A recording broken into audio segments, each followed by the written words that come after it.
So hello everyone. तो पिछले lecture में हम लोगों ने डीआई मेथड के बारे में पढ़ा था कि डीआई मेथड की मदद से हम लोग कैसे जब भी कोई भी इंटीग्रेशन में एक अलजेब्रिक फंक्शन और कोई और फंक्शन मल्टीप्लाइड रहता है तो कैसे डीआई मेथड के मतलब डीआई मेथड के हेल्प से हम लोग उस पर्टिकुलर इंटीग्रल को सॉल्व कर सकते हैं, है ना। तो ये हमने पढ़ा था पिछले लेक्चर में। और फिर पिछले लेक्चर में हम लोगों ने कुछ मिसलिनियस टाइप्स के मैथ्स टूल भी देखे थे जो जैसे बायनोमियल अप्रोक्सीमेशन हो गया, देन एक्सपेंशन हो गया, मैक्लॉरेन सीरीज हो गया। ओके, तो ये सब हम लोगों ने पिछले लेक्चर में कवर किया था, राइट। सो आज के लेक्चर में हम लोग क्वेश्चन प्रैक्टिस करने वाले हैं। तो मैं ये सोच के चल रहा हूँ कि तुम लोगों ने इंटीग्रेशन और डिफरेंशिएशन अच्छे से रिवाइज कर लिया होगा। ओके, सो आज जो भी हम लोग पढ़ेंगे वो सिर्फ और सिर्फ क्वेश्चन के थ्रू पढ़ेंगे, ऑलराइट। तो मैं ये सोच के चल रहा हूँ कि तुम लोगों ने सारे फॉर्मूले, ILATE rule, then product rule, u by v rule, सारे चीज़ आप लोगों ने अच्छे तरीके से कर लिया होगा। तभी क्वेश्चन करने में आपको आसानी होगी और आप अच्छे से समझ पाओगे, है ना। So I think you are ready with your pen and copy, alright. So let's start doing some questions. So अब मैं यहाँ पे वापस से ये नहीं बताऊंगा कि क्या करना है क्या नहीं करना है, ओके। अब मैं आपको सिर्फ और सिर्फ एक क्वेश्चन दे दूंगा और आपने उसे सॉल्व करना है, right. So let's start with the first question of differentiation. First we will do some questions of differentiation, then we will proceed on to the integration, okay. So जैसे सीक्वेंस में चल रहे थे वैसे ही चलेंगे, ओके।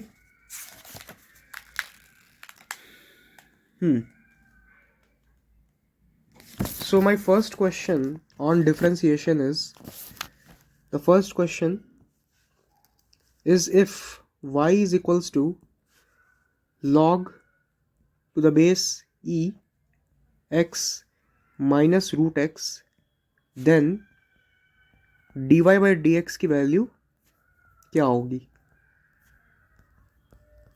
ये आप सॉल्व करेंगे जल्दी थोड़ा। तो स्क्रीन को बेसिकली क्या करना है, पॉज करना है वीडियो को और फिर क्वेश्चन को ट्राई करना है। जब तक आंसर ना आ जाए ट्राई करते रहना है, और अगर आपका आंसर आ गया तो जैसे हम लोग करते हैं वीडियो को वापस से रिज्यूम करना है और देखना है कि आंसर मैच हुआ कि नहीं, ऑलराइट। अगर मैच हो गया then it's well and good, अगर मैच नहीं हुआ तो देखना है कहाँ गलती किया और गलती से सीखना है, ठीक है। डिप्रेस नहीं होना है, गलती करना अच्छी बात होती है, ठीक है। गलती से सीखोगे तो ज़्यादा बेटर होगा। तो अगर मैं d y by d x की वैल्यू निकालूँ, है ना, तो देख सकते हो कि डिफरेंशिएशन किसके रिस्पेक्ट में करना है, एक्स के रिस्पेक्ट में करना है। तो लॉग एक्स का डिफरेंशिएशन कितना होता है, 1/x होता है, माइनस रूट एक्स का डिफरेंशिएशन कितना होता है, ये होता है 1/2, है ना। 1/2 x raise to the power -1/2, यानी रूट एक्स का डिफरेंशिएशन हो गया 1/2 रूट एक्स, है ना, 1/2 रूट एक्स, ये हो जाएगा।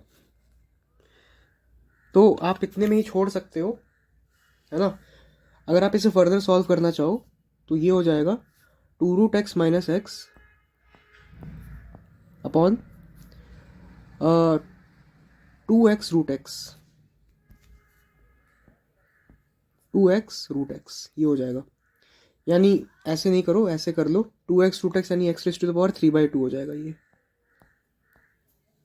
Okay. So this will be the answer to this particular question, okay. So this was really easy question, ये तो कर ही लिए होगे। Now let's do one more question. The question is y is equals to root 2x, then dy by dx की value कितनी होगी ये बताना है। पॉज करो, ट्राई करो। सो अगर आपने ट्राई किया होगा तो अगर मैं यहाँ पे dy by dx निकालूं तो वही करना है सिंपली। रूट एक्स का डिफ्रेंसिएशन कितना होता है, यहाँ पे चेन रूल लगेगा, chain rule of differentiation. Root x का डिफ्रेंसिएशन होता है 1/2√x, है ना। मैं इसे पहले ही बोला था, चेन रूल में मैंने जब पढ़ाया था तो मैं बोला था बेसिक से स्टार्ट करना है और फिर धीरे धीरे फंक्शन के अंदर जाना है। तो रूट एक्स का डिफ्रेंसिएशन हो गया 1/2√x, लेकिन x की जगह क्या है 2x है, इन टू चेन रूल के हिसाब से इसका भी आप डिफ्रेंसिएशन करोगे तो 2x का डिफ्रेंसिएशन हो जाएगा 2, यानी इसका जो आंसर आया दैट इज 1/√2x। ऑलराइट, इसका कितना आ गया आंसर 1/√2x, है ना। Okay, now let's come on to the third question. थोड़ा ट्रिगो से भी दे सकते हैं आपको, मैं ट्रिगो से देता हूँ, है ना। तो the question is y is equals to tan x/2 plus 3 sec x minus log to the base ex। इसका डिफ्रेंशिएशन करना है, जल्दी करो।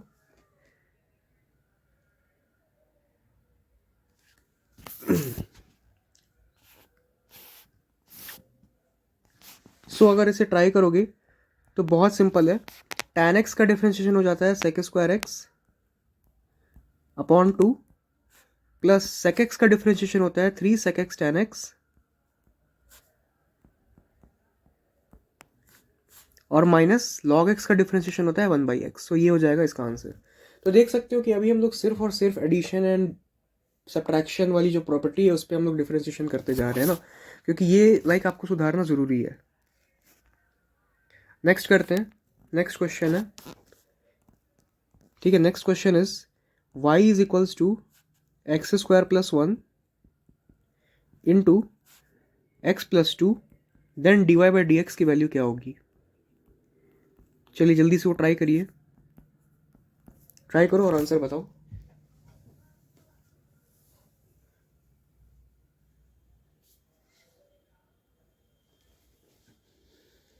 तो बहुत सिंपल है ना।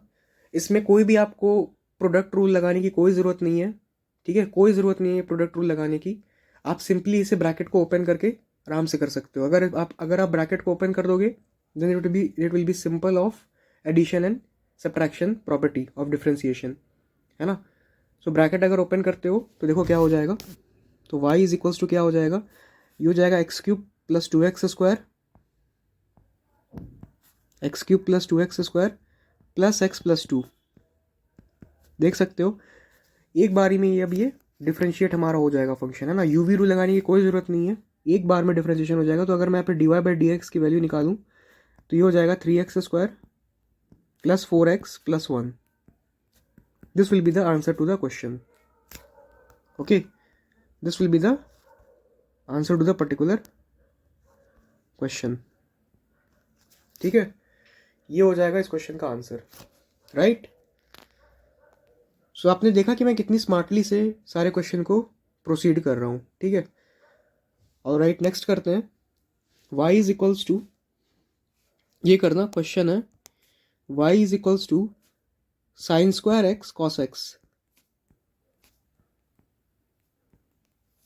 देन dy/dx की वैल्यू बताओ। तो हम लोग देख सकते हो धीरे धीरे अपना लेवल बढ़ा रहे हैं, है ना। धीरे धीरे लेवल को अपनी इंक्रीज करनी है, जिससे हमें पता चले कि हम लोग कैसे भी अगर क्वेश्चन आ जाए तो क्या हम उसे कर पाते हैं कि नहीं, ठीक है।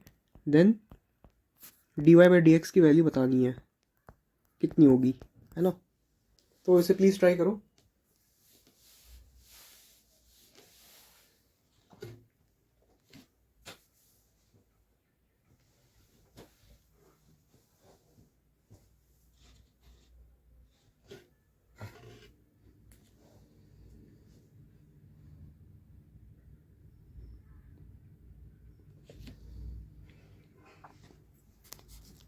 ओके,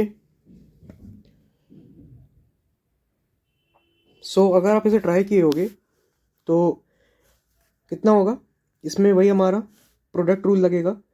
तो dy/dx अगर मैं पे वैल्यू निकालूं तो ये हो जाएगा।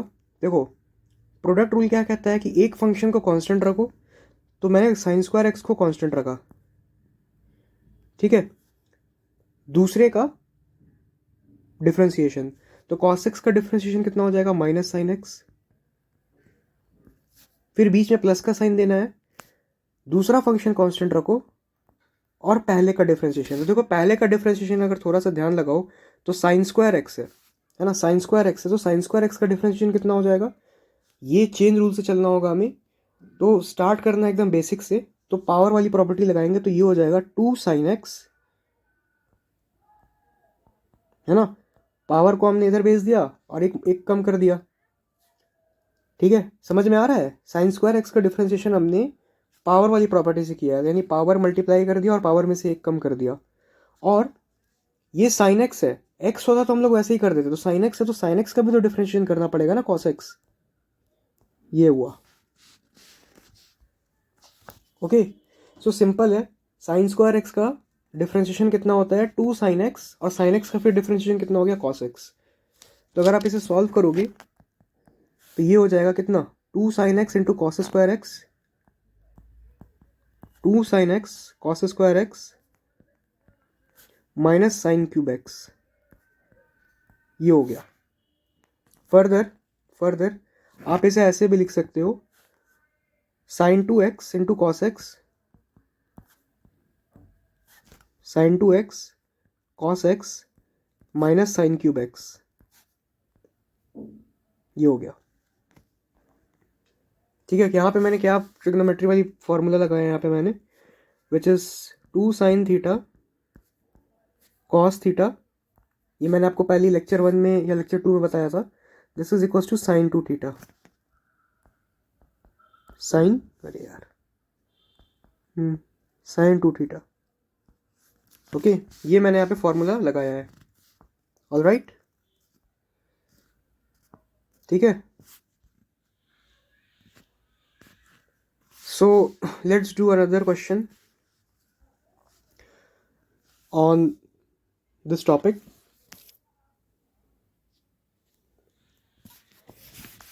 Question is y is equals to 5 to the power x tan square x, 5 to the power x tan square x, then dy by dx की वैल्यू क्या होगी।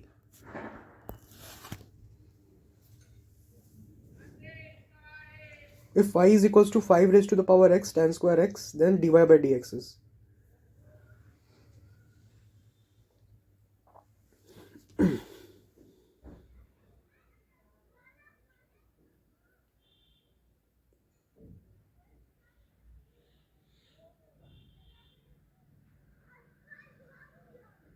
तो काफ़ी आसान है। देखो इसमें भी वही करना है अपने को, इसमें भी अपने को प्रोडक्ट रूल ही लगाना है, प्रोडक्ट रूल ऑफ डिफरेंशिएशन, जिसे हम लोग यूवी रूल कहते हैं। तो सबसे पहले क्या होता है, पहला फंक्शन कांस्टेंट है ना, तो 5 raise to the power x को हमने कांस्टेंट रखा, दूसरे फंक्शन का डिफरेंशिएशन, तो देखो tan स्क्वायर एक्स है ना, तो सबसे पहले वही पावर वाली प्रॉपर्टी लगाएंगे तो ये कितना हो जाएगा 2 tan x, है ना, और tan x का differentiation sec square x. Okay, अब बीच में प्लस का साइन देते हैं, फिर दूसरा वाला फंक्शन कांस्टेंट और पहले वाले फंक्शन का डिफरेंशिएशन। तो 5 raise to the power x का मैंने आपको बताया था कि एक्सपोनेंशियल फंक्शन है ना, तो 5 raise to the power x का डिफरेंशिएशन हो जाएगा 5 raise to the power 5, sorry 5 raise to the power x ln 5, ये होता है। आप देख लो, मैंने आपको बताया हुआ है लेक्चर में, अगर आप फोकस करके ध्यान से सुने होगे तो आपको पता होगा, ये भी मैंने बहुत इंपॉर्टेंट बताया था डिफरेंशिएशन के अंदर, है ना। So this will be the answer to the particular problem. अब इसे आप सॉल्व कर लेना, सिंप्लीफाई कर लेना, मैंने आपको बताया है कि कैसे क्या करना है, ठीक है। Now next question is, if you talk about next question, next question मैं ले लेता हूँ, log of tan cube x, log tan cube x,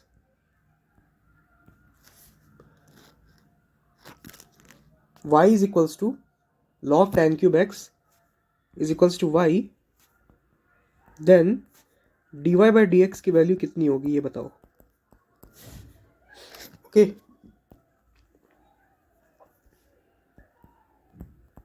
then dy by dx की वैल्यू कितनी होगी बताना है।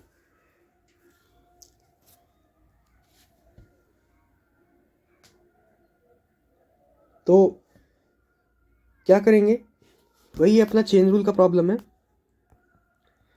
देखो सबसे पहले हमें tan x को x मान लेना है, तो log x का डिफ्रेंशिएशन कितना हो जाएगा 1/x।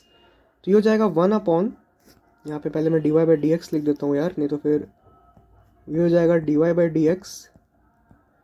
यहाँ पे सबसे पहले log x का जो डिफ्रेंशिएशन होता है दैट इज 1/x है ना, तो हो जाएगा 1 अपॉन tan क्यूब x, अरे 1 अपॉन tan क्यूब x, और tan क्यूब x का इस बार डिफ्रेंशिएशन कितना हो जाएगा, तो इनटू 3 tan स्क्वायर x है ना। मैंने यहाँ पे फिर tan क्यूब x वाली में वो लगाया प्रॉपर्टी, पावर वाली प्रॉपर्टी लगाया, तो पावर को मल्टीप्लाई किया और पावर में से एक कम कर दिया, इनटू tan x का डिफ्रेंशिएशन हो जाएगा sec स्क्वायर x, ये होता है। तो अगर आप इसे सॉल्व करोगे ना तो ये हो जाएगा 3 sec square x upon tan square x, ये हो जाएगा इसका answer 3 sec square x upon tan x। ठीक है, so this will be the answer to this question. तो देख सकते हैं हम लोग धीरे धीरे अपना जो लेवल है वो इंक्रीज कर रहे हैं। एक बार में अपने को लेवल इंक्रीज नहीं करना है तो आपको भी कंफ्यूजन हो जाएगा और लाइक समझ में भी फिर कुछ नहीं आएगा। ठीक है, सो धीरे धीरे अपने को लेवल इंक्रीज करना है, ना कि एक बार में। Alright, now let's do another question on derivatives.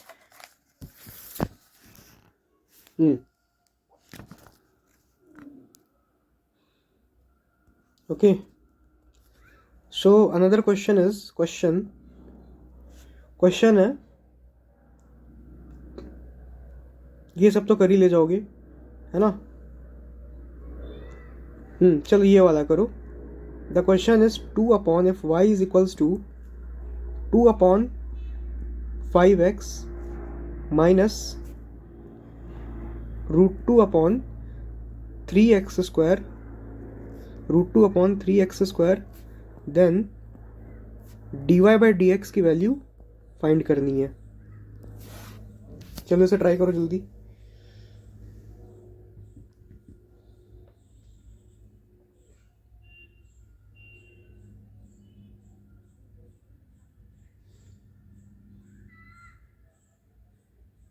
देखो तो ये क्वेश्चन को अगर आप ट्राई करोगे है ना, मैं एकदम बेसिक से चलता हूँ, फिर मैं आपको एक फॉर्मूला भी बता दूंगा जिससे आपको लाइक बहुत आसानी हो जाएगी। तो अगर मैं यहाँ पे dy बाई डी एक्स की वैल्यू को फाइंड करूँ है ना, तो यहाँ पे 2/5x है, तो 2/5 तो मैंने बोला है कि डिफ्रेंशिएशन अगर करते हो तो कांस्टेंट जो है वो बाहर आ जाता है डिफ्रेंशिएशन के, तो ये हो जाएगा 2/5 बाहर आ गया। और 1/x का डिफ्रेंशिएशन मैंने आपको बताया हुआ है कि this is equals to -1/x square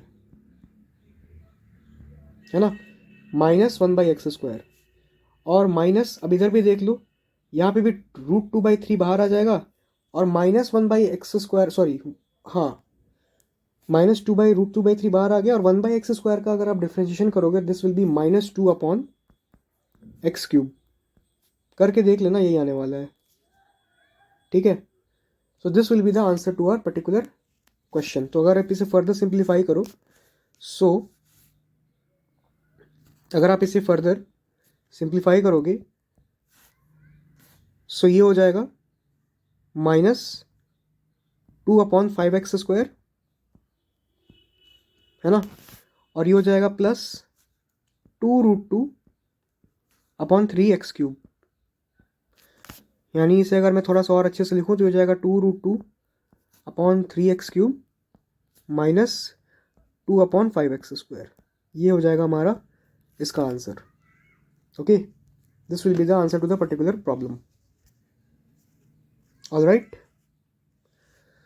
now अब मैं आपको एक फॉर्मूला यहाँ पे बताता हूँ। ठीक है, काफ़ी इंपॉर्टेंट फॉर्मूला है, टाइम आपका सेव कर देगा ये फॉर्मूला, सोचना नहीं पड़ेगा।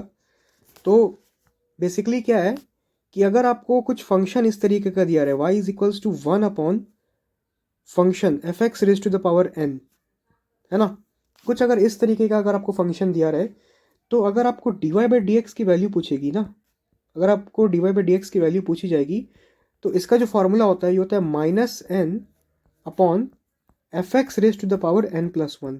सिंपल, ठीक है, -n upon f(x) raise to the power n+1। जैसे यही वाला एग्जाम्पल अगर ले लो, एग्जाम्पल जैसे ले लो फॉर एग्जाम्पल 1/x⁵5, है ना। तो अगर आप इसे नॉर्मल वे से चलोगे, example y is equals to ले लो ये वाला, एग्जाम्पल के तौर पे यहाँ पे ले लो y is equals to 1/x⁵5, तो यहाँ पे dy/dx की वैल्यू पूछी जा रही है। तो देखो अगर आप इसे नॉर्मल मेथड से चलोगे तो सबसे पहले आप x को ऊपर लेके आओगे, तो पावर इसका -5 होगा, x⁻⁻5।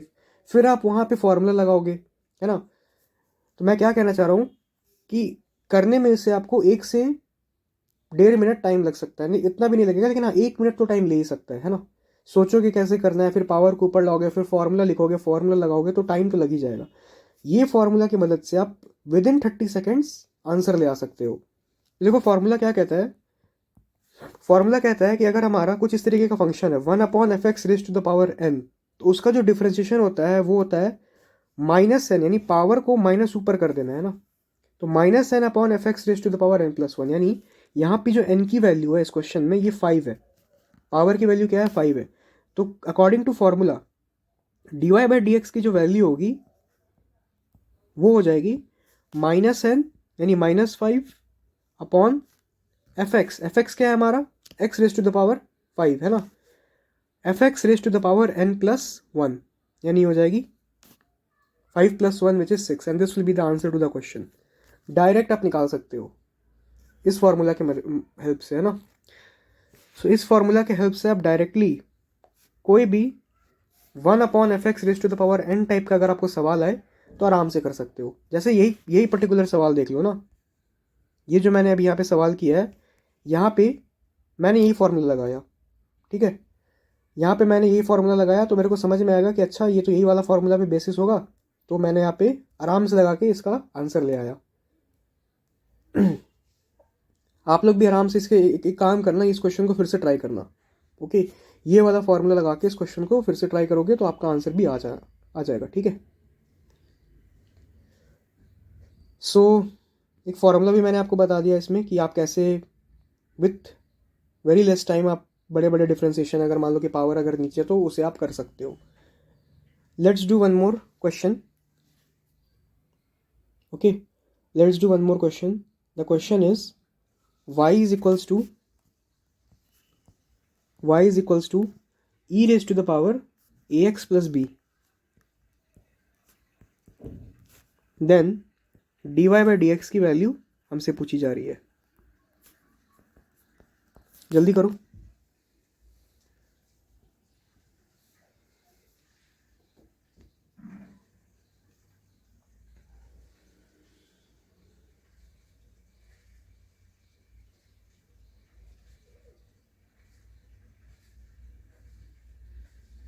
तो अगर इसे करोगे तो देख सकते हो कि ये एक्सपोनेंशियल फंक्शन है ना, तो एक्सपोनेंशियल फंक्शन का जो डिफरेंशिएशन होता है वो तो वही रहता है। तो अगर मैं इसका dy/dx निकालूँ तो जो लिखा हुआ है पहले तो वही लिख देंगे, क्योंकि एक्सपोनेंशियल फंक्शन है, उसका डिफरेंशिएशन कभी भी चेंज नहीं होता, उसका वही रहेगा। लेकिन यहाँ पे देख सकते हो कि पहले हमने ax प्लस बी को x एज्यूम करके इसका डिफरेंशिएशन किया, तो e⁻ax प्लस बी का डिफरेंशिएशन हो गया e⁻ax प्लस बी। लेकिन ये सिंपल फंक्शन नहीं है, यहाँ पे फंक्शन के अंदर फंक्शन है, यानी यहाँ पे चेन रूल लगेगा, ठीक है। तो अब यहाँ पे ax प्लस बी का अपने को डिफरेंशिएशन करना पड़ेगा, तो ax का डिफरेंशिएशन हो गया a और प्लस b का डिफरेंशिएशन हो गया 0, क्योंकि ये कांस्टेंट है। यानी इसका जो आंसर आ गया वो हो गया a × e⁻ax प्लस बी, ये इसका आंसर हो गया इस पर्टिकुलर क्वेश्चन का, ठीक है। ये इस पर्टिकुलर क्वेश्चन का हमारा आंसर हो गया, राइट। सो देख सकते हो कि कैसे यहाँ पे चेन रूल का एप्लीकेशन लग रहा है। फॉर एग्जाम्पल अगर मैं एक और क्वेश्चन इसी प्रॉपर्टी के बेस पे कराऊं, सो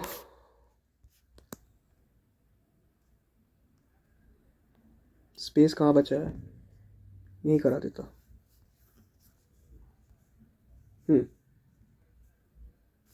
अगर मैं एक और क्वेश्चन इसी प्रॉपर्टी के बेसिस पे कराऊं तो question is y is equals to 2x² - 1 whole raise to the power 4, then dy/dx की वैल्यू पूछी जा रही है कितनी होगी। तो देखो वही सेम यहाँ पे क्वेश्चन है, dy/dx की अगर मैं यहाँ पे वैल्यू लिखूंगा तो पावर 4 है तो सबसे पहले हमें पावर वाली प्रॉपर्टी लगानी पड़ेगी, तो ये हो जाएगी 4 इंटू 2x² - 1, और 4 - 1 करोगे तो 3 आएगा। लेकिन यहाँ फंक्शन के अंदर फंक्शन है, देख सकते हो कि 2x² का पावर 4 है, तो अब इस फंक्शन का 2x² - 1 का फंक्शन का डिफरेंशिएशन करना पड़ेगा। तो ये कितना हो जाएगा, इंटू में 2x² का डिफरेंशिएशन करोगे तो ये हो जाएगा 4x, और -1 तो 0 ही हो जाएगा। ठीक है, so this will be the answer to our question. तो आंसर कितना हो जाएगा, आंसर हो जाएगा 16x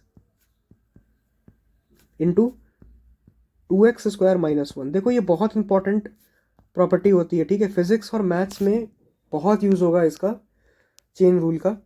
तो यस, चेन रूल को आपको अच्छे से प्रैक्टिस करना है। चेन रूल अगर आप अच्छे से प्रैक्टिस कर लोगे तो प्रॉब्लम आपको नहीं आने वाली है। ओके, सो चेन रूल को अच्छे से प्रैक्टिस करके ही जाना, right. Now let's take one more question on differentiation. देखो जितना ज़्यादा क्वेश्चन प्रैक्टिस करोगे उतना ज़्यादा लाइक आपको कॉन्फिडेंस आएगा। The question is y is equals to 1/x√x, then dy/dx की वैल्यू फाइंड करो। जल्दी थोड़ा।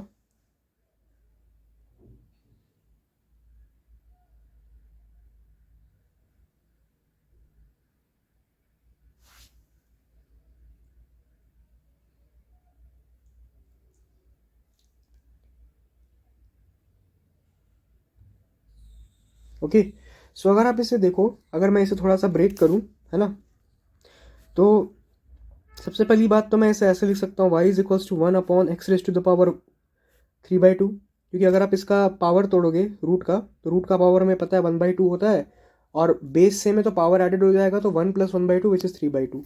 अब अगर आप इसका dy/dx निकालोगे, है ना, यहाँ पे देखो, अगर आप इसका dy/dx निकालोगे तो वही वाला फॉर्मूला लगा देते हैं, 1/fx⁻n है, तो इसका जो फॉर्मूला होता है ये होता है -n अपॉन fx⁻n+1, यानी x⁻³ + 1 कितना हो गया, 5/2। So this will be the answer to the question. ठीक है, सिंपल, देख सकते हो कि मैं कितना आसानी से फॉर्मूला लगा के सिंपल क्वेश्चन कर दे रहा हूँ, मुझे कुछ सोचने का जरूरत ही नहीं पड़ रहा। तो यहाँ पे जो dy/dx की अगर मैं वैल्यू यहाँ पे लिखूंगा तो ये हो जाएगा -3/2 अपॉन x⁻5/2। ये होगा, ये हो जाएगा इसका आंसर। ओके, ये पर्टिकुलर चीज इसका आंसर हो जाएगा। ठीक है, राइट, ऑल राइट। सो अब एक और लास्ट क्वेश्चन करते हैं। यहाँ पे लास्ट क्वेश्चन है। ओके, लास्ट क्वेश्चन देखो, ये थोड़ा सा लाइक अच्छा क्वेश्चन है और थोड़ा सा इसमें मेहनत भी लगेगा। तो अगर मैं यहाँ पे क्वेश्चन लूँ, लास्ट क्वेश्चन कर रहे हैं डिफरेंशिएशन के ऊपर, एंड आई होप कि आपको इतने क्वेश्चन करने के बाद कॉन्फिडेंस आ गया होगा, है ना। तो y इज इक्वल्स टू, अगर मैं यहाँ पे एक एग्जांपल लेता हूँ, x/x² + r² raise to the power 3/2, है ना, 3/2।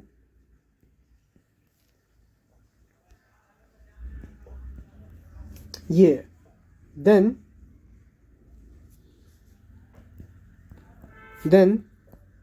find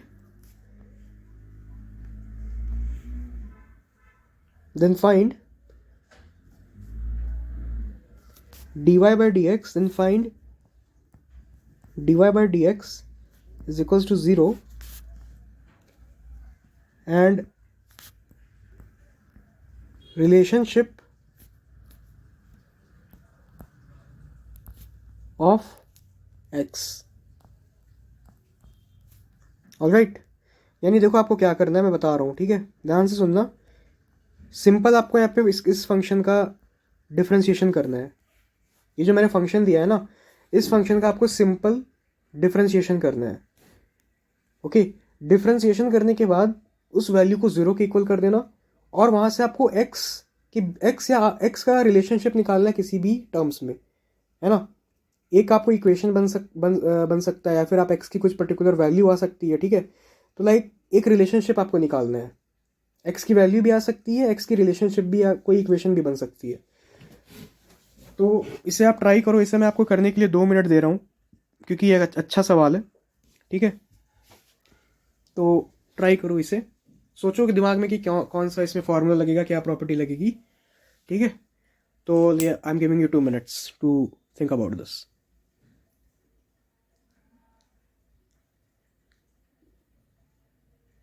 सो यस, वीडियो को पॉज करके कर लेना, है ना, क्योंकि 2 मिनट दे दूंगा तो फिर आगे भी और पढ़ाना है मुझे।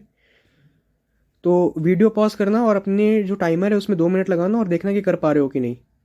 ठीक है, 2 मिनट बहुत हो गए इस क्वेश्चन के लिए, 1 मिनट में करना चाहिए। सो देखो यहाँ पे अगर आप सोचो, डिफ्रेंशिएशन में हमने क्या क्या पढ़ा था। डिफ्रेंशिएशन में हमने बेसिक अलजेब्रिक फंक्शन का डिफ्रेंशिएशन देखा था, हमने ट्रिग्नोमेट्री का देखा था, लॉग एक्सपोनेंशियल का देखा था, है ना। फिर हमने प्रॉपर्टीज पढ़ा था। प्रॉपर्टीज में था प्रोडक्ट रूल और डिवाइड रूल। प्रोडक्ट रूल में मैंने ये बोला था कि दोनों फंक्शन एक पर्टिकुलर वेरिएबल के होने चाहिए तो प्रोडक्ट रूल हमारा लग सकता है। और डिवाइड रूल में हमने भी यही बोला था कि डिवाइड रूल तभी लगता है जब न्यूमरेटर और डिनोमिनेटर में u बाई वी, है ना, u बाई वी, जहाँ पे u और v दोनों किसी x के फंक्शन होने चाहिए, तभी यहाँ पे u बाई वी रूल लग सकता है। तो आप देख सकते हो कि यहाँ पे जो मैंने क्वेश्चन दिया है, यहाँ पे दोनों x के फंक्शन है, न्यूमरेटर में भी x है, डिनोमिनेटर में भी x है। तो यहाँ पे अगर आप डिफ्रेंशिएट करोगे तो आपको यहाँ पे u बाई वी रूल लगाना पड़ेगा। ठीक है, तो ध्यान से देखो, अगर मैं उस ऊपर वाले फंक्शन को डिफ्रेंशिएट करता हूँ, है ना, तो आई होप तुमने क्वेश्चन लिख लिया होगा। तो क्वेश्चन के हिसाब से अगर मैं ऊपर वाले जो फंक्शन है उसको डिफ्रेंशिएट करता हूँ तो देखो कितना आ जाएगा। सबसे पहले है u बाई वी रूल का फॉर्मूला क्या होता है, डिनोमिनेटर का स्क्वायर। तो x square plus r square to the power 3/2 का अगर मैं स्क्वायर करूँगा तो ये सिंपल हमारा क्यूब बन जाएगा, है ना, क्योंकि 3/2 का स्क्वायर करूँगा तो 3/2 इंटू 2 कितना हो जाएगा, 3। ओके, और फिर डिनोमिनेटर को हम लोग एज इट इज़ रखते हैं, है ना, डिनोमिनेटर को एज इट इज़ लिखते हैं, यानी x square plus r square raise to the power 3/2 ऐसे ही रहेगा। और उसके बाद न्यूमरेटर वाले फंक्शन का डिफ्रेंशिएशन, तो एक्स का डिफ्रेंशिएशन कितना हो जाएगा, 1 माइनस एक्स कॉन्स्टेंट रखते हैं, और ये वाले फंक्शन का ऐसे u बाई वी रूल का फॉर्मूला अगर याद होगा तो वी स्क्वायर, वी डिनोमिनेटर में वी स्क्वायर, है ना, तो डिनोमिनेटर में वी स्क्वायर, फिर न्यूमरेटर में वी, फिर into d y by d x, मतलब पहले फंक्शन का डिफ्रेंशिएशन, माइनस दूसरा फंक्शन कांस्टेंट, पहला फंक्शन का डिफ्रेंशिएशन। तो वही तो कर रहे हैं। तो यहाँ पे x का डिफ्रेंशिएशन किया था तो 1 आ गया, फिर यहाँ पे x को कांस्टेंट रखा, इस फंक्शन का डिफ्रेंशिएशन करूंगा तो ये हो जाएगा 3/2 x into 3/2 x square plus r square, और 3/2 माइनस 1 करूंगा तो हो जाएगा 1/2। ओके, सो ये हमारा इसका डिफ्रेंशिएशन आ रहा है। अब हमें क्वेश्चन में क्या बोला गया, क्वेश्चन में बोला गया कि dy बाई डी एक्स की वैल्यू को 0 के इक्वल पुट करना है। तो यानी ये जो वैल्यू है ना, इसको हमें 0 के इक्वल पुट करना है। तो अगर मैं इसे 0 के इक्वल करूंगा तो डिनोमिनेटर के उधर अगर भेज दूंगा तो ये तो पूरा टर्म 0 ही हो जाएगा। सो आंसर क्या आ जाएगा, यहाँ पे ध्यान से देखना, ये हो जाएगा x square plus r square raise to the power 3/2, है ना, minus 3x/2 root x square plus r square, ये आ जाएगा root of x square plus r square. अरे यार, और इससे हमें 0 के इक्वल पुट करना है, राइट। सो यहां पे अगर आप ध्यान से देखो तो अगर मैं इसे इस तरफ ले जाता हूं, ये हो गया x square plus r square raise to the power 3/2, है ना, और अगर मैं इसे उस तरफ ले गया तो ये हो जाएगा 3x/2 x square plus r square, है ना, x square plus r square, right. अब यहाँ पे सिंपल ये देखो, ये 3/2 है ना, तो 3/2 को हम लोग क्या लिख सकते हैं, 1 + 1/2, पावर इसका 3/2 है ना, तो यानी हम इसको ऐसे लिख सकते हैं, देखो x square plus r square into root of x square plus r square is equals to 3x/2 ये ऐसे लिख सकते हैं, है ना। तो अगर आप ध्यान से देखो तो ये x square plus r square और ये रूट कैंसिल हो गया, है ना। X square plus r square और ये वाला जो रूट है ये कैंसिल हो गया। Then we are only left with x square plus r square is equals to 3x/2, right. तो आपको बोला गया था कि एक इक्वेशन या फिर कोई एक रिलेशनशिप फाइंड करो एक्स के बीच में, मतलब एक इक्वेशन फाइंड करो या फिर वैल्यू फाइंड करो। तो यहाँ पे देख सकते हो रिलेशन हमारा क्या हो गया, ये हो गया। अगर आप एक्स को मैं इधर डिवाइड लगा दूँ, दोनों साइड अगर मैं एक्स से डिवाइड कर दूँ तो ये हो जाएगा x plus r square by x is equals to 3/2। This is our relation, है ना। This is our relation of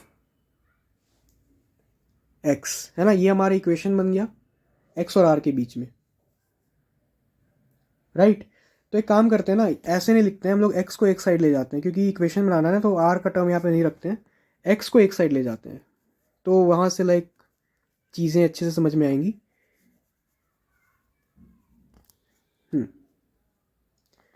तो अगर आप ध्यान से देखो तो ये हो जाएगा 2x²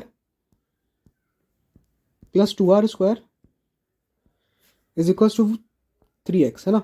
मैंने यहाँ पे 2 से उधर कर दिया, क्रॉस मल्टीप्लाई कर दिया। तो अगर यहाँ पे अगर मैं रिलेशन निकालूँ तो ये हो रहा है 2x² minus 3x is equals to 2r², ये हो रहा है हमारा रिलेशन। ओके, सो रिलेशन पूछा गया था तो यही हमारा रिलेशन हो गया एक्स के बीच में, और ये हमारा आंसर हो गया, राइट। सो देख सकते हो कि ये एक अच्छा लेवल का क्वेश्चन था, है ना।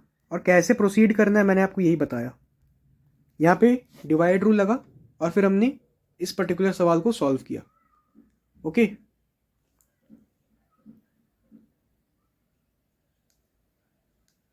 तो देख सकते हो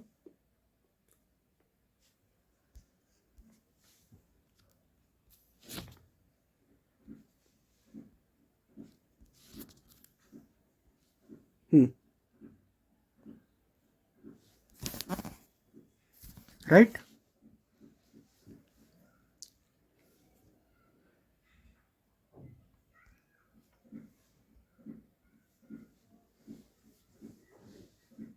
सो यहां से हमारा जो डिफरेंशिएशन है ये खत्म होता है।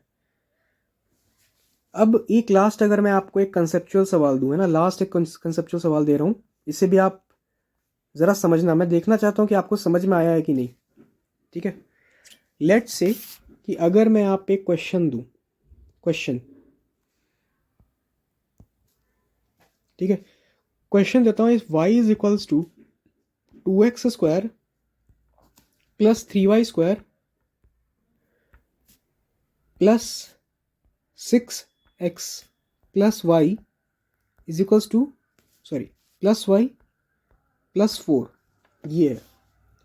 ठीक है, y is equals to 2x² plus 3y² plus 6x plus, यहाँ पे y नहीं होगा यार, यहाँ पे ना 4 ही कर दो, ये। देन dy/dx की वैल्यू पूछी जा रही है। देन dy/dx की वैल्यू बताओ कितनी होगी। सो देखो ये क्वेश्चन है, ठीक है। तो अब जरा ध्यान से देखना यहाँ पे ध्यान से देखना, पूछा क्या गया है हमसे, dy/dx, यानी इस फंक्शन को हमें डिफरेंशिएट करना है किसके रिस्पेक्ट में, x के रिस्पेक्ट में। ठीक है, तो जो x वाला फंक्शन है वो तो आराम से डिफरेंशिएट हो जाएगा क्योंकि x के रिस्पेक्ट में ही करना है और वो x का फंक्शन है।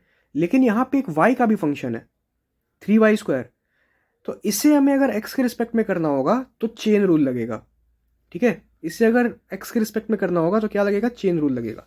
तो अगर मैं यहाँ पे दिखाऊँ आपको करके, सो अगर मैं यहाँ पे dy/dx की वैल्यू निकालूँ, है ना, dy/dx की अगर मैं यहाँ पे वैल्यू निकालूँ तो 2x² का डिफरेंशिएशन कितना हो जाएगा, 4x हो जाएगा, है ना। 6x का डिफरेंशिएशन कितना हो जाएगा, 6 हो जाएगा, और 4 का डिफरेंशिएशन कितना हो जाएगा, 0 हो जाएगा। तो जो फंक्शन x के थे उनका तो डिफरेंशिएशन आराम से हो गया। लेकिन अगर मैं यहाँ पे 3y² की बात करूँ तो ये फंक्शन हमारा y का है ना, और अगर इसका मुझे डिफरेंशिएशन करना है तो मैं इसे सबसे पहले चेन रूल लगाऊंगा। तो चेन रूल क्या कहता है, पहले पावर वाला चीज़ को लगाओ। तो पावर वाला अगर मैं यहाँ पे प्रॉपर्टी लगाऊं तो ये हो जाएगा 6y इनटू y का डिफरेंशिएशन x के रिस्पेक्ट में कितना हो जाएगा, dy/dx। ये होता है, ये होता है, ठीक है, समझ में आ रहा है? ये हमारा सीन होता है। ऑलराइट, समझ में आया कि अगर किसी फंक्शन का किसी के रिस्पेक्ट में डिफरेंशिएट करना है, जैसे यहाँ पे x के रिस्पेक्ट में डिफरेंशिएट करना था हमें इस y फंक्शन का, तो y फंक्शन को अगर देखो तो ये फंक्शन है y का, x के रिस्पेक्ट में करोगे तो x वाला जो फंक्शन है वो तो आराम से डिफरेंशिएट हो जाएगा, कोई प्रॉब्लम नहीं है। लेकिन यहाँ पे एक y का भी फंक्शन है 3y², तो इसका डिफरेंशिएशन अगर करोगे x के रिस्पेक्ट में तो चेन रूल लगेगा। चेन रूल के अकॉर्डिंग पहले बेस से शुरू करना है, फिर धीरे धीरे फंक्शन के अंदर जाना है। तो 3y² का बेसिक डिफरेंशिएशन कितना हो जाएगा, 6y, और फिर अंदर गए फंक्शन के y के तो dy/dx। ओके, ये होता है। अब अगर मैं इसे LHS में लेके आऊँ, है ना, अगर मैं इस पूरे फंक्शन को LHS में लेके आऊँ तो ये हो जाएगा dy/dx minus 6y dy/dx is equals to 4x plus 6। अब अगर मुझे dy/dx की वैल्यू फाइंड आउट करनी है तो ऐसे अगर मैं dy/dx कॉमन ले लेता हूँ तो बचा क्या, 1 minus 6y is equals to 4x plus 6, है ना। अब अगर मैं यहाँ पे dy/dx की वैल्यू को लिखूँ अच्छे से तो ये कितनी हो जाएगी, हो जाएगी 4x plus 6 upon 1 minus 6y। This will be the answer to the question. समझ में आ रहा है मैं कैसे प्रोसीड किया इस क्वेश्चन को?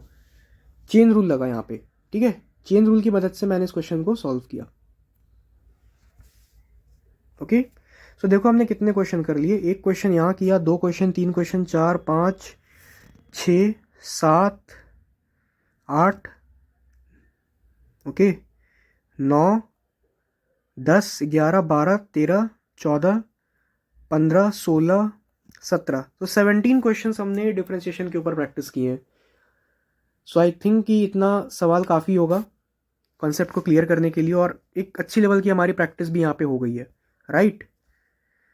ओके, सो अब हम लोग आते हैं इंटीग्रेशन के क्वेश्चन पे।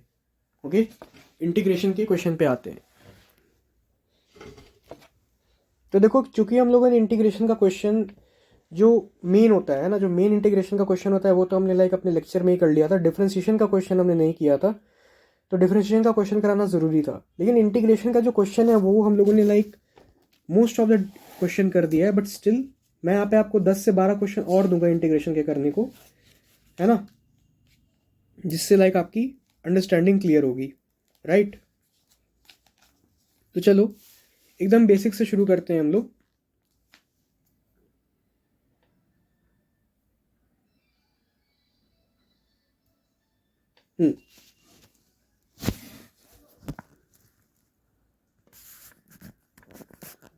ओके, तो अगर मैं यहाँ पे सबसे पहले अपना वही लेते हैं, बेसिक एडिशन एंड सब्ट्रैक्शन वाली इंटीग्रेशन की प्रॉपर्टी, फिर हम लोग थोड़ा सा डेफिनेट में आएंगे। डेफिनेट मैं आपको 2 करवा दूंगा और फिर देखते हैं कि हम लोग क्या कर सकते हैं, राइट।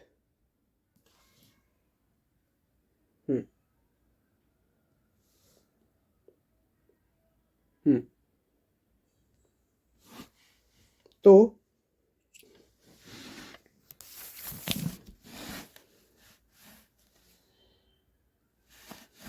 अगर मैं आप पे इंटीग्रेशन का आपको सवाल देता हूँ,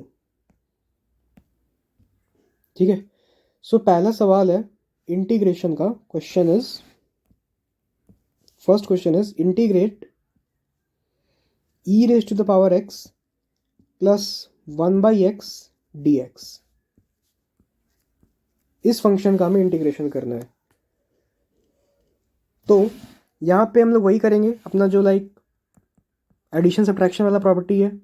ये हो जाएगा integration e raise to the power x dx plus integration dx/x, है ना। So integration of e raise to the power x तो हमें पता है e raise to the power x ही होता है, और dx/x का इंटीग्रेशन आपने पढ़ा है ln x होता है, plus c। This will be the answer to the question. तो देख सकते हो 30 सेकेंड्स का सवाल है ये सब। नेक्स्ट क्वेश्चन पे आते हैं। तो ये तो लाइक मैंने आपका बेसिक लाइक एकदम अंडरस्टैंडिंग चेक करने के लिए दिया। नेक्स्ट क्वेश्चन पे आते हैं। Next question is integration of integrate dx by 3x+2 integrate dx/3x+2, तो आराम से कर सकते हो यहाँ पे। ये कितना हो जाएगा, dx/x का इंटीग्रेशन होता है ln x, तो dx/3x+2 का कितना हो जाएगा, ln 3x+2। लेकिन यहाँ पे 3 से भी आपको डिवाइड करना पड़ेगा। ये वही वाला प्रॉपर्टी हो गया, मैंने आपको पढ़ाया था, इंटीग्रेशन ऑफ ax+b का जो आंसर आता है उसमें आपको आंसर से जो x का जो कोफिशिएंट उससे डिवाइड करना पड़ता है ना। तो ये इसका आंसर हो गया। Okay, now again one more question, एकदम बेसिक से कर रहे हैं हम लोग। इंटीग्रेशन ऑफ, यहाँ पे किसी ने बोला नहीं, यहाँ पे एक c ऐड करना होगा हमें, तभी हमारा आंसर करेक्ट माना जाएगा। नहीं तो अगर ऐसा बोर्ड्स में करोगे तो भाई पूरा गलत हो जाएगा। लाइक अगर मान लो कि 3 मार्क्स का क्वेश्चन है, अगर c नहीं डाला ना तो आपको 1.5 या 2 ही देंगे वो लोग, 1 मार्क्स काट सकते हैं मे बी, है ना। और ये नेक्स्ट क्वेश्चन ये रहा, इसका हमें इंटीग्रेट करना है, इस क्वेश्चन को इंटीग्रेट करना है। ठीक है, तो कैसे करेंगे, सिंपल है। ये हो गया हमारा 2x + 3 raise to the power 4+1 upon 4+1 into 1/2, है ना। ax+b वाले मैं सारे फॉर्मेट यहाँ पे ax+b वाले करा रहा हूँ अभी, जो कि काफ़ी इंपॉर्टेंट है। तो ये हो गया 2x + 3 raise to the power 5 upon 10 plus c। This will be the answer to the question. ठीक है, ये हमारे इस क्वेश्चन का आंसर हो गया। नेक्स्ट करते हैं, नेक्स्ट आ जाओ। नेक्स्ट इज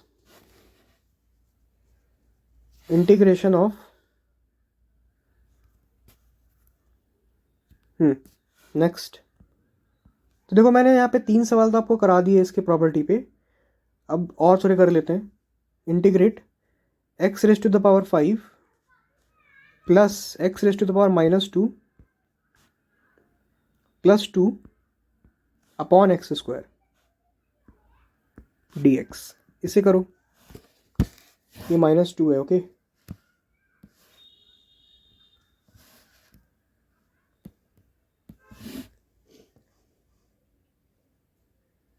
तो बहुत आसान है। इसमें क्या करोगे, कोई इसमें दिमाग लगाने वाली चीज़ ही नहीं है। इससे आप सेपरेट आउट करके डिवाइड कर सकते हो। तो अगर डिवाइड करोगे तो ये हो जाएगा x³ है ना, plus x raise to the power -1 plus 2/x²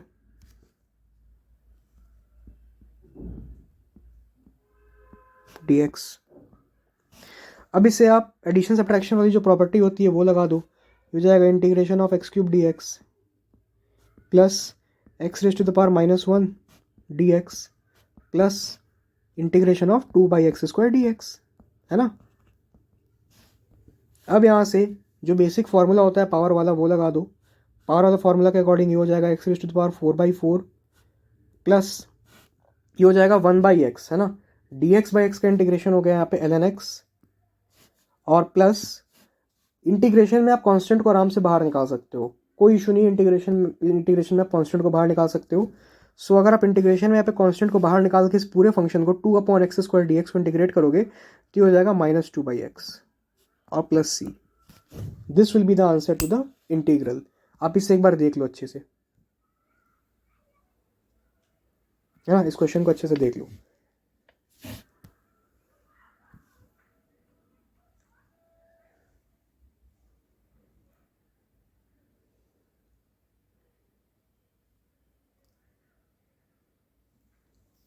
okay, देख लो अगर कुछ कंफ्यूजन है तो।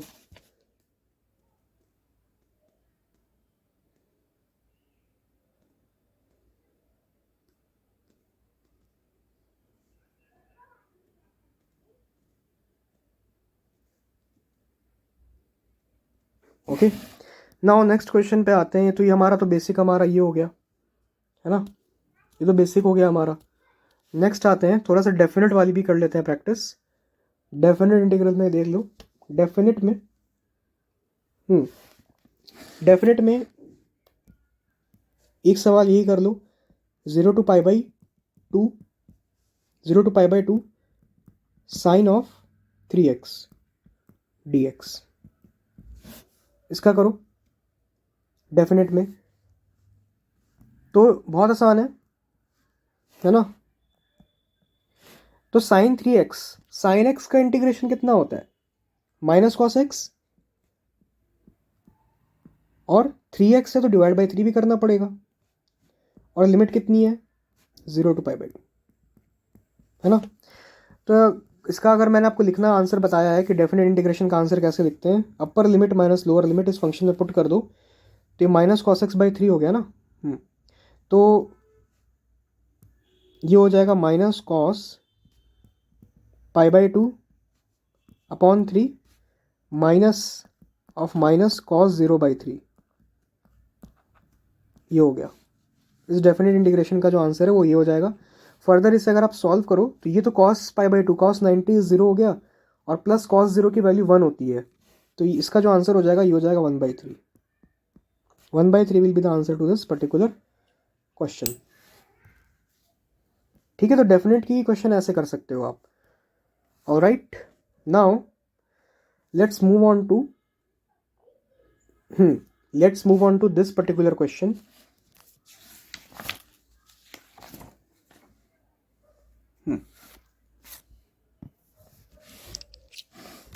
Okay, question is integrate e raised to the power x square plus 1 upon x raised to the power 5 plus 1 raised to the power minus x dr।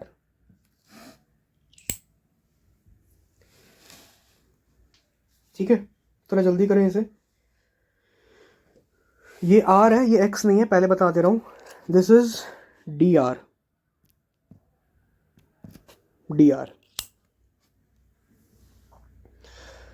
तो देखो, ये जो बच्चे इस क्वेश्चन को करने की कोशिश कर रहे हैं ना, जो लाइक इसमें एकदम दिमाग लगा रहे हैं कि कैसे होगा कैसे नहीं होगा, तो मैं बता देता हूँ कि वो लोग बिल्कुल गलत दिमाग लगा रहे हैं।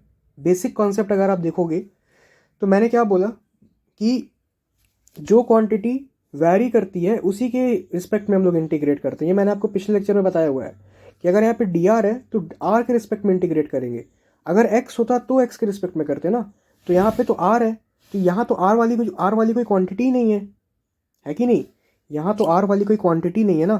तो ये पूरा जो फंक्शन है, क्या आप इसे कांस्टेंट जैसे ट्रीट कर सकते हो, क्योंकि यहाँ पे r वाली चीज़ ही नहीं है। अगर r होती तो प्रॉब्लम हो जाता। वैरी क्या कर रहा है, वैरी r कर रहा है। देखो, जो d के बगल में लिखा रहता है वही वैरी करता है। इंटीग्रेशन में जो d के बगल में लिखा रहता है ना, वही वैरी किया जाता है, और उसी के रिस्पेक्ट में इंटीग्रेशन होती है। ठीक है, तो अगर यहाँ पे आप dr है, ये वैरी कर रहा है r, लेकिन यहाँ पे r का कोई टर्म नहीं है, तो ये बेसिकली सारा जो मैंने लिखा है ये कांस्टेंट लिखा है। तो कांस्टेंट तो इंटीग्रेशन के बाहर आ जाता है ना, तो सिंपली मैंने इंटीग्रेशन के बाहर लिख दिया इसको, और इंटीग्रेशन ऑफ dr कितना हो जाएगा, r हो जाएगा, तो ये इसका आंसर हो जाएगा। ठीक है, सो ये मैं आपको बेसिक आपका कॉन्सेप्ट चेक कर रहा था कि आपने लाइक ढंग से देखा है कि नहीं।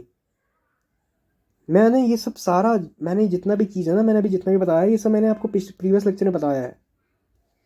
ठीक है, सो घबराने की कोई ज़रूरत नहीं है कि ये क्या मैंने देख लिया कैसे ये हो गया। मैंने आपको ये सारा चीज़ बताया हुआ है, आपको लेक्चर बस अच्छे से देखना है। ओके, वेरिएशन क्वांटिटी क्या होती है, इनसिग्निफिकेंट वैल्यूज़ क्या होता है, ये सब बहुत छोटी छोटी टर्म्स हैं जो जनरली स्टूडेंट्स मिस कर जाते हैं। ठीक है, तो ये आपको मिस नहीं करना है, ये सब चीज़ बहुत इंपॉर्टेंट है ये सब। और यही सब चीज़ जो है ये एग्ज़ाम में बहुत ज़्यादा वो हो जाती है, क्रूशल हो जाती है। फिर एग्ज़ाम में ये सब चीज़ को डिकम्पोज करना बहुत ज़्यादा टफ हो जाता है। राइट, सो ये तो हमने देख लिया अपना एडिशन सब्ट्रैक्शन प्रॉपर्टी। आइलेट, देखो आइलेट का मैंने आपको कल बहुत सारा क्वेश्चन कराया था। कल मैंने आइलेट का, जब मैं DI पढ़ा रहा था और आइलेट बता रहा था, तो आइलेट का मैंने वहाँ पे, मतलब अब मैं बता रहा हूँ, आप लेक्चर 3 और 4 देखना, वहाँ पे मैंने आइलेट के बहुत सारे क्वेश्चंस प्रैक्टिस कराए हैं आपको। ठीक है, ln x का कराया है, x cos x का कराया है, x sin x का कराया है, x स्क्वायर cos x का कराया, x स्क्वायर sin x का कराया, e raise to the power x cos x का कराया, e raise to the power x sin x का कराया। मतलब मैंने आइलेट के वहाँ पे बहुत सारे क्वेश्चन करा दिए हैं। ठीक है, और इससे ज़्यादा आइलेट आपको तंग भी नहीं करेगा। आइलेट बेसिकली फिजिक्स में बहुत कम पूछा जाता है, मैं बता रहा हूँ। क्वेश्चंस को अगर अच्छा बनाना होता है ना, तो आइलेट मेथड नहीं लगाते हैं, क्योंकि ILATE is purely maths. ILATE आपको नहीं पढ़ना है फिजिक्स में, आइलेट का आपको काम मैथ्स में आता है, काफ़ी काम आता है मैथ्स में, फिजिक्स में उतना नहीं आता। फिजिक्स में उतना जो मैंने बताया है बस उतना ही अगर कर लोगे तो काफ़ी हो जाएगा आपके लिए, एग्जाम में आराम से कर बैठोगे। फिर बेसिक इंटीग्रेशन आपको आना चाहिए, है ना। जैसे देखो, अगर मैं नेक्स्ट क्वेश्चन अगर मैं लूँ, ये भी अच्छा क्वेश्चन है, integration of sine square x dx। अब इसे कैसे करोगे, ठीक है, इसे कैसे करोगे? तो देखो यहाँ पे आप अलजेब्रिक का जो फॉर्मूला होता था वो यहाँ पे नहीं लगा सकते हो, क्योंकि ये अलजेब्रा नहीं है, दिस इज ट्रिग्नोमेट्री, ठीक है, दिस इज ट्रिग्नोमेट्री।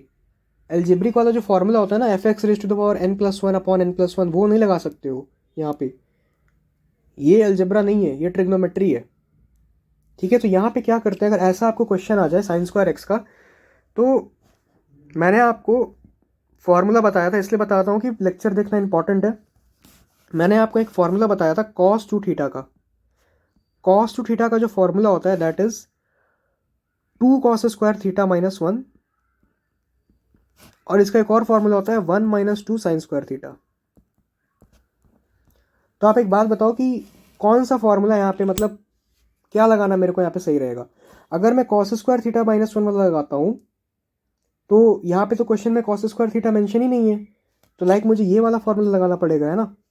तो देखो, अगर मैं यहाँ पे साइन स्क्वायर थीटा को रिप्लेस करूँ, साइन स्क्वायर थीटा को मैं क्या लिख सकता हूँ, साइन स्क्वायर थीटा को मैं लिख सकता हूँ 1 - cos 2 θ/2।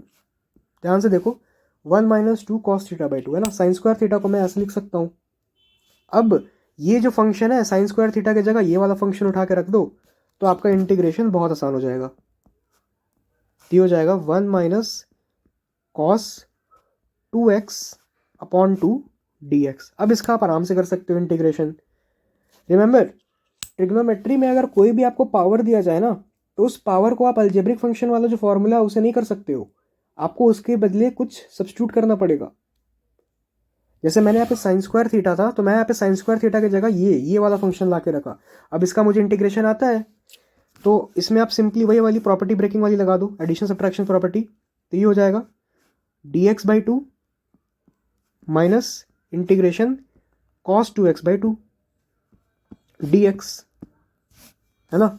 अभी आराम से इंटीग्रेट हो जाएगा, 1/2 को बाहर ले लो, और dx का इंटीग्रेशन कितना हो गया, x हो गया, यानी x/2 हो गया, x/2 माइनस यहाँ पे cos 2x का इंटीग्रेशन होता है sin 2x/2, cos x का इंटीग्रेशन होता है sin x, लेकिन यहाँ पे 2x है तो डिवाइड भी करना पड़ेगा 2 से, तो ये हो जाएगा माइनस cos 2x, और 2x का इंटीग्रेशन अपॉन 2, और यहाँ पे 2 पहले से भी था, तो ये हो गया x/2 माइनस cos 2x/4। ये इसका आंसर हो जाएगा। यहाँ पे एक प्लस सी भी ऐड कर देना आंसर को कंप्लीट करने के लिए, क्योंकि ये इंडेफिनिट है। समझ में आया? सो इस तरीके के क्वेश्चन को हम लोग ऐसे प्रोसीड करते हैं, राइट। तो बेसिकली जो अच्छे स्टूडेंट्स होते हैं जिनका एकेडमिक परफॉर्मेंस बहुत अच्छा रहता है, वो सब इतनी छोटी छोटी जो इंटीग्रेशन होती है इनकी वैल्यूज़ को याद कर लेते हैं प्रैक्टिस से। I am not talking about कि वो लोग रटते हैं, वो लोग प्रैक्टिस इतना करते हैं कि उन्हें ऐसी ऐसी जो वैल्यूज़ है वो याद हो जाती है, ठीक है। तो बहुत आसान याद करना, साइन स्क्वायर एक्स dx का इंटीग्रेशन होता है x/2 minus cos 2x/4 plus c, ठीक है। सिमिलरली अगर मैं यहाँ पे आपको cos स्क्वायर एक्स का देता हूँ, तो ट्राई करो integration cos square x dx। अब इसे ट्राई करो, cos square x dx, same फंडा लगेगा, सेम फॉर्मूला लगेगा, बस ट्राई करना है आपको।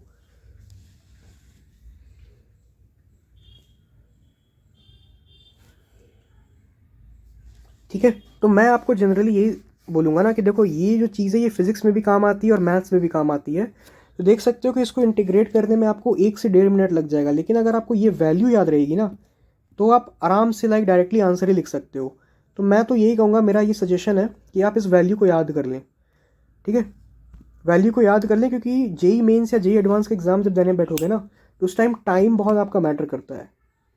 और अगर आप सिंपल एक साइन स्क्वायर एक्स का इंटीग्रेशन में अगर आप 1 से 1.5 मिनट लगा दोगे तो मे भी हो सकता है कि वो 1 से 1.5 मिनट आप दूसरे क्वेश्चन में लगाओ तो वो जल्दी से बन जाता। ठीक है, तो इसलिए मैं बोलता हूँ कि ये जो छोटी छोटी चीज़ है ना, इसको याद ही कर लो अपने मेमोरी में। अगर इसे आप स्टेबलाइज कर लोगे तो आपको आसानी होगी एग्ज़ाम के दिन। ऑलराइट, सिमिलरली आप कॉस स्क्वायर एक्स का जो इंटीग्रेशन होगा ना उसे भी आप याद कर लेना, क्योंकि बहुत आसान है, करने आना चाहिए। याद करना में अगर आपको याद हो जा रहा है then it's well and good, और अगर नहीं हो पा रहा याद तो आपको करने आना चाहिए कि आप कैसे कर रहे हो। दोनों में से कोई एक चीज़ आपको करना पड़ेगा, या तो याद करना पड़ेगा या तो आपको प्रोसेस आना चाहिए कि कैसे हम लोग कर रहे हैं। राइट, तो देखो यहाँ पे भी कॉस स्क्वायर एक्स है तो अलजेब्रा वाला फॉर्मूला नहीं लगेगा, ट्रिग्नोमेट्री है। तो यहाँ पे सिंपली हम लोग ये वाला फॉर्मूला यूज़ कर लेते हैं, cos 2 theta is equals to 2 cos square theta minus 1। अब यहाँ पे कॉस स्क्वायर थीटा को क्या लिख सकते हैं, 1 प्लस कॉस 2 थीटा बाई 2,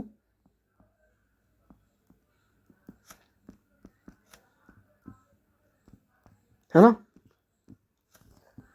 अगर आप इसे इंटीग्रेट करोगे अब 1 plus cos 2x by 2 dx, तो आंसर क्या आएगी इसकी, ये हो जाएगी x बाई 2, है ना। क्योंकि यहाँ पे मैंने सिंपल, अरे यार यहाँ पे देख लो यार, यहाँ पे मैंने ऐसे किया है इंटीग्रेशन ऑफ dx बाई 2, मैंने एडिशन सब्ट्रैक्शन वाली प्रॉपर्टी लगा दी, plus integration of cos 2x by, यहाँ पे मैंने सेम क्वेश्चन दे दिया था क्या, नहीं यहाँ पे साइन स्क्वायर एक्स था ना, यहाँ पे 1 प्लस होगा, हाँ, प्लस कॉस 2x बाई 2।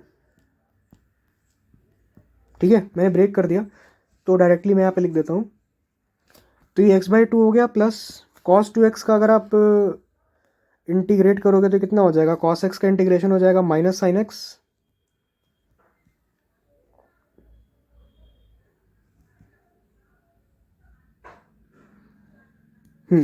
ठीक है। ये कितना हो जाएगा, कॉस 2x का इंटीग्रेशन हो जाएगा आपको साइन x,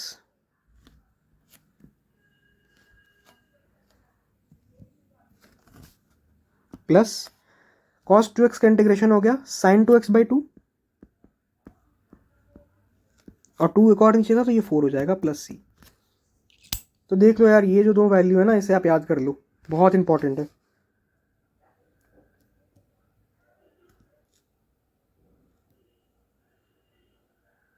यार यहाँ पे मैंने गलती कर दिया, सॉरी, है ना, ये जो मैंने गलती किया यहाँ पे, मैं वही सोचूँ यहाँ पे कुछ गलत हो गया, मैं बताने में गलती कर दिया मैं, माय बैड। तो यहाँ पे मैंने इंटीग्रेट किया ही नहीं, इसे मैंने डायरेक्टली लिख दिया, ठीक है, सॉरी, वो मैं बता रहा था तो बताने में मैं भूल गया। तो देखो यहाँ पे अगर आप cos 2x का इंटीग्रेट करते हो तो ये हो जाएगा sin 2x ना, मैं बोला सही था लेकिन मैं लिखा गलत, तो ये हो जाएगा sin 2x बाई 2 ना, तो ये हो जाएगा sin 2x by 4 plus c। वही मैं सोचूं कि एक जगह प्लस आता है एक जगह माइनस आता है, बट यहाँ पे तो दोनों जगह प्लस आ गया, तो ये कैसे पॉसिबल था। ऑलराइट, अब इसे आप याद कर लो, क्योंकि मैंने इंटीग्रेट किया ही नहीं इसे, मैं भूल गया इंटीग्रेट करना। और सिमिलरली इसे भी याद कर लो, काफ़ी इंपॉर्टेंट फॉर्मूला है, एग्जाम में काफ़ी आपकी मदद करेगा ये, ठीक है। हाँ, राइट, अब देखो यहाँ पे एक और लास्ट क्वेश्चन करते हैं और मैं आपको एक होमवर्क भी दूंगा, ठीक है। तो question is integrate sign cube x dx। अब इसे कैसे करेंगे, साइन क्यूब एक्स dx को इंटीग्रेट कैसे करेंगे, अलजेब्रा वाला फॉर्मूला तो लगेगा नहीं क्योंकि ट्रिग्नोमेट्री है, तो क्या करें। तो मैंने आपको वही लेक्चर 1 में बताया था, यहाँ पे फॉर्मूला मैंने आपको यहाँ पे बताया था कि साइन 3 थीटा, साइन 3 थीटा का जो फॉर्मूला होता है ये होता है 3 sine theta minus 4 sine cube theta, अगर आपको याद हो तो, ठीक है। अब आपको समझ में आ रहा होगा कि यस ये इतना इंपॉर्टेंट क्यों होता है, ठीक है, हर एक चीज़ यहाँ पे इंपॉर्टेंट है। तो यहाँ पे देखो मैं साइन क्यूब थीटा को क्या कैसे रिप्लेस कर सकता हूँ, साइन क्यूब थीटा को मैं क्या ऐसा लिख सकता हूँ 3 sine theta minus sine 3 theta by 4। देखो ऐसे लिख सकता हूँ मैं साइन क्यूब थीटा को, ठीक है। तो मैंने बस वही किया है, मैंने यही किया है, मैं साइन क्यूब एक्स की जगह ये पूरी फंक्शन को लाके रख देता हूँ। तो इंटीग्रेट क्या करना पड़ेगा अपने को, करना पड़ेगा 3 sine x minus sine 3x by 4 dx, इसे इंटीग्रेट करना पड़ेगा। ऑलराइट, तो इसका इंटीग्रेशन काफ़ी आसान हो जाएगा अब तो इसमें वही मैं कर देता हूँ, एडिशन सब्ट्रैक्शन वाली प्रॉपर्टी। तो ये हो जाएगा 3 sine x by 4 minus sine 3x by 4 dx। यहाँ पे भी हमारा एक dx होगा यहाँ पे, ठीक है,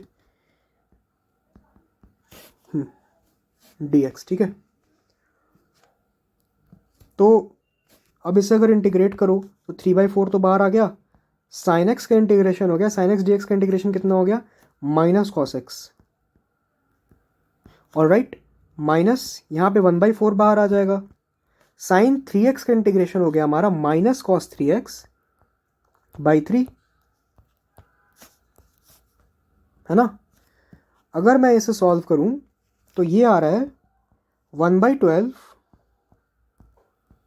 cos 3x by 3, sorry 1/12 cos 3x, यानी ऐसे कर लो cos 3x by 12 cos 3x by 12 minus 3 cos x by 4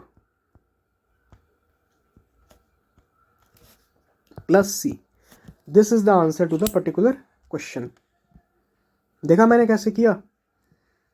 जब भी इंटीग्रेशन में ट्रिग्नोमेट्री का कोई भी अगर फॉर्मूला है ना, ट्रिग्नोमेट्री का अगर कोई भी अगर पावर वाला फॉर्मूला आ जाए ना, पावर वाला कोई भी आर्ग्यूमेंट आ जाए, जैसे यहाँ पे साइन स्क्वायर थीटा आ गया था, साइन क्यूब थीटा आ गया, तो उसके बेसिस पे हमें पावर को रिप्लेस करना पड़ेगा कोई लीनियर पावर पे। तो देख सकते हो कि मैंने साइन क्यूब थीटा को यहाँ पे ऐसे रिप्लेस किया कि मुझे इंटीग्रेशन उसका आ जाए, है ना। तो साइन क्यूब थीटा की जगह मैंने ये वाला फॉर्मूला लगाया और फाइनली मैंने जब रिप्लेस किया तो मुझे इसका इंटीग्रेशन आता था, तो मैंने इसे कर दिया। ओके,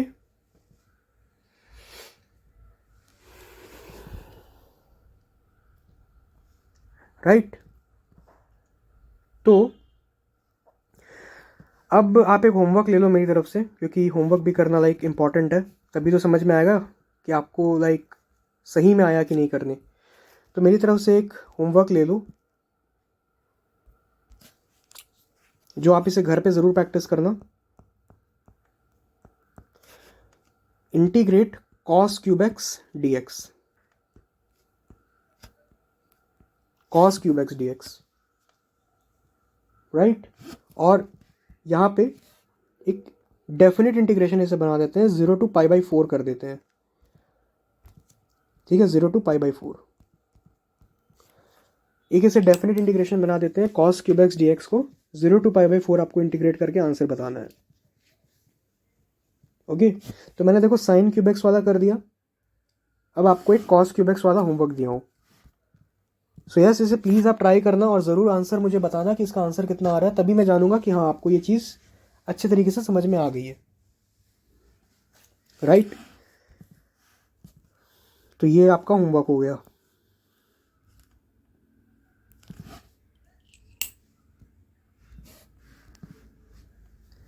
सो यहाँ पे हमारा जो है, हमने यहाँ पे अपने इंटीग्रेशन और डिफरेंशिएशन के जो भी सवाल बन सकते थे, मैंने यहाँ पे आपको best of the best questions करवाने की कोशिश किया है। और मैं जो बुक को फॉलो कर रहा हूँ उसमें तो मतलब बहुत ही बेसिक्स क्वेश्चन थे, है ना, क्योंकि ये बुक में ज़्यादा मैथ्स टूल्स के बारे में बताया नहीं गया है, राइट। लेकिन मैंने आपको फिर भी बहुत सारे जो क्वेश्चंस हैं एक्स्ट्रा करवाए हैं।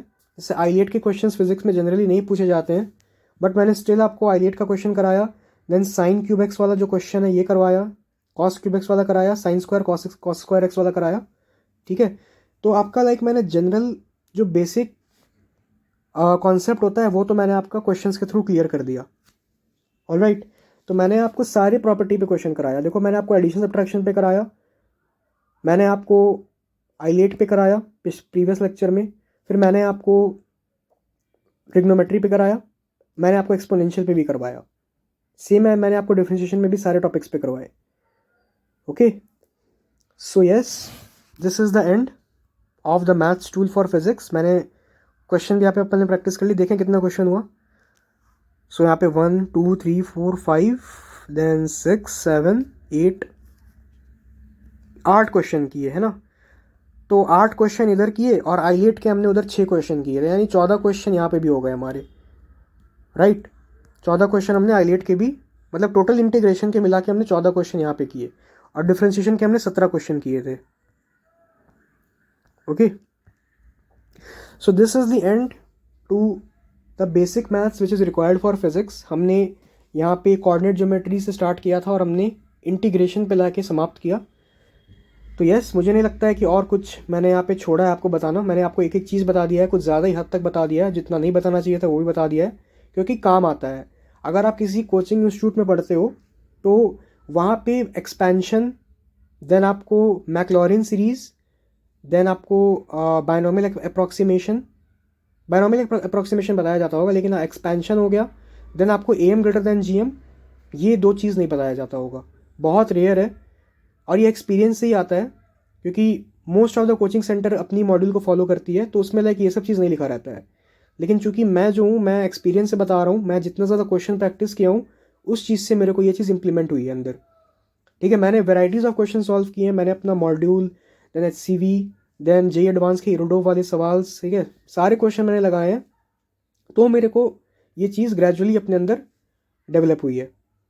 ओके, सो ये एक दिन की मेहनत नहीं है, सालों साल की मेहनत है, रात दिन की मेहनत है। तो मैं आपको ये सब चीज़ जो भी मैं लाइक बता सकता हूँ मैं आपको बताता हूँ, और मैं इसको इंपॉर्टेंस भी बताता हूँ कि इंपॉर्टेंस क्या। और आप देखना कि जब अपन आगे वाली चैप्टर में प्रोसीड करेंगे, है ना, 11th के चैप्टर या फिर 12th के चैप्टर में जब हम लोग प्रोसीड करेंगे, आपको ऐसे वेराइटीज़ ऑफ क्वेश्चन मिलेंगे जहाँ पे ये जो मैथ्स टूल है इसका यूज़ हो रहा होगा। तब आप मुझे उस समय बोलोगे कि यस आपने सही बताया था, ये जो प्रॉपर्टी होती है काफ़ी इंपॉर्टेंट होती है। ठीक है, तो यस, इसे ज़रूर रिवाइज़ करना, मैथ्स टूल को ज़रूर रिवाइज़ करना हमेशा। लाइक आज रिवाइज़ कर लिया तो फिर एक हफ्ते बाद करना, फिर एक महीने बाद करना, मतलब रिवाइज़ करते रहना, क्योंकि ये चीज़ जो है ना ये भूल जाते हैं बहुत बच्चे, फॉर्मूले हो गए ये सब हो गए भूल जाते हैं, तो भूलना नहीं है। ठीक है, तो यस, रिवाइज़ करते रहना। और हम लोग मिलते हैं अब नेक्स्ट लेक्चर में। नेक्स्ट लेक्चर में हम लोग वेक्टर शुरू करेंगे। यूनिट एंड डायमेंशन में शुरू नहीं करना चाहता, क्योंकि देखो यूनिट एंड डायमेंशन में अगर शुरू करूँगा ना तो उसमें बहुत सारे क्वेश्चन हैं जो आपसे बनेंगे ही नहीं, आपको फार्मूला नहीं पता है, और वो जो क्वेश्चन हैं उसमें आपको 12th 11th का मिक्स फार्मूला पूछा जाता है, तो आपको फार्मूला पता ही नहीं है अभी, तो फिर मैं क्या बताऊँगा unit and dimension.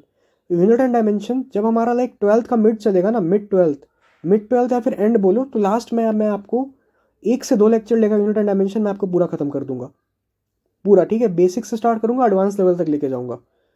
So next lecture में हम लोग शुरू करने वाले हैं वेक्टर, वो भी एक बहुत इंपॉर्टेंट चैप्टर है।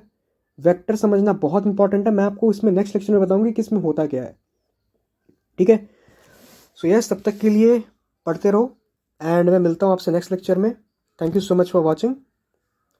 Okay, bye bye.